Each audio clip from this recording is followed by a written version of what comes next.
سوال ہے جی کہ جب کوئی غلط بات کرتا ہے تو اسے سمجھانے کے باوجود سمجھ نہ آئے تو پھر مجھے غصہ آ جاتا ہے.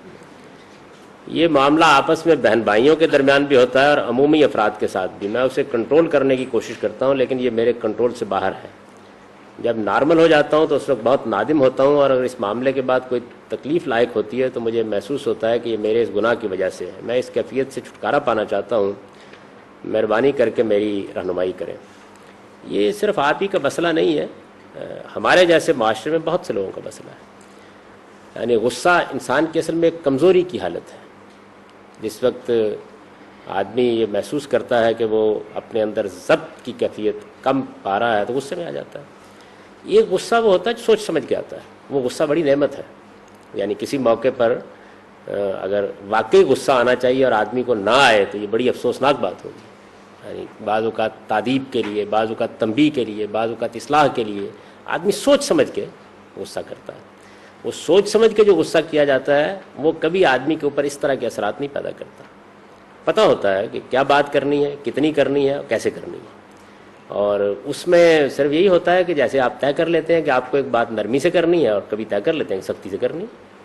تو طے شدہ غصہ اور طے شدہ نرمی دونوں بڑی نعمت ہے اللہ تعالیٰ کی، اور دونوں ہی کی اللہ تعالیٰ سے دعا مانگنی چاہیے کہ حاصل رہے. جس غصے کی آپ نے بات کی ہے یہ بہت بڑی مصیبت ہے، اور اس سے آدمی کو جتنی جلدی ممکن ہو سکے نجات حاصل کرنی چاہیے. اس کے لیے میں ایک نسخہ آپ کو بتاتا ہوں، ہو سکے تو اس کو اختیار کر لیجیے.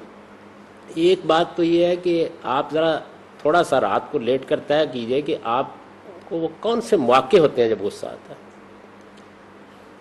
آپ دیکھیں گے کہ وہ چند مواقع ہوں گے. جیسے انہوں نے ایک موقع کا ذکر بھی کر دیا، چند مواقع ہوں گے، زیادہ نہیں ہوتے.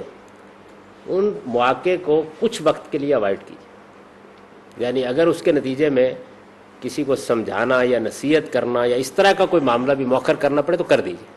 اس لیے کہ وہ آپ کی نصیحت جو ہے وہ تو آپ کے غصے کی نظر ہو کے لوٹ آتی ہوگی آپ کے اوپر، دوسرے تک کیا پہنچتی ہوگی. تو مواقع کو متعین کر کے ان مواقع ہی کو اوائڈ کیجیے کچھ عرصے کے لیے. ایک بات یہ. دوسری بات یہ کہ جب آپ کو غصہ آ جائے جیسے کہ بیان کیا گیا آگے، تو اپنی اس وقت کی صورتحال کو کنٹرول کر کے بدلنے کی کوشش کیجیے. جس کو ایک تمثیل میں بیان کیا ہے ایک روایت میں کہ تم کھڑے ہو تو بیٹھ جاؤ، بیٹھے ہو تو لیٹ جاؤ. یعنی اپنی حالت کو تبدیل کر دیں. یہ تبدیلی حالت جو ہے یہ کنٹرول کرنے کا باعث بن جاتی ہے. تیسری چیز یہ ہے کہ جب آپ کو بے جا غصہ آ گیا، اور اس طرح غصہ بے جا ہی آتا ہے، وہ کبھی بجا نہیں ہوتا. جب اس طرح کا غصہ آپ کو آ جائے تو ظاہر ہے کسی شخص پر آئے گا نا، بیوی پر آئے گا، بچوں پر آئے گا. تو میں مشکل بات کہنے والا ہوں لیکن کبھی کر کے دیکھیے. امید یہ ہے کہ آپ تیسری بات بھی اگر 10 مرتبہ کریں گے زندگی میں، اور 11ویں مرتبہ غصہ نہیں آئے گا. وہ یہ کہ بالکل ہاتھ جوڑ کر سامنے کھڑے ہو کے غیر مشروط معافی مانگی. یہ مذاق نہیں. آپ کو اگر اپنی اصلاح مطلوب ہے تو کر گزریے. آپ حیران رہ جائیں گے کہ اس کے بعد 10 مرتبہ میں نے آخری حد بیان کر دی. 2-4 مرتبہ ہی کے بعد انسان کے اندر سب سے بڑی چیز جو اللہ تعالیٰ نے دی ہے وہ اس کی عزت نفس ہے. تو جب اسے معلوم ہوتا ہے نا کہ اب قیمت کیا دینی پڑ رہی ہے، ٹھیک ہو جاتا ہے. تو یہ 3 باتیں ہیں، ان کو اختیار کر کے دیکھیے. پھر بھی شفا نہ ہو تو کسی اور طبیب کے پاس چلے جائیے.